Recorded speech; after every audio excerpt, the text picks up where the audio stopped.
gramado está bem melhor do que o de La Plata. O Elano, desde que voltou ao Santos, tem sido o homem das bolas paradas. Não errou pênalti ainda. Fez gols de falta. E o Santos pode ampliar para 4-2.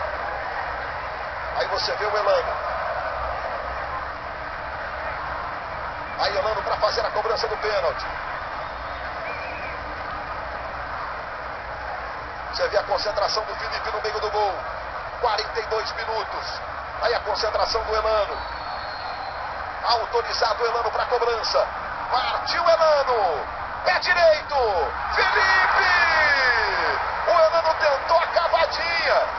E o Felipe saiu fazendo embaixadinha depois. Então fizemos um gol que era legal. Então, não, isso faz parte do jogo. Ele tentou bater do jeito que ele deve ter treinado. E eu acho que o jogador que tem personalidade faz isso. Obrigado, Ronaldo.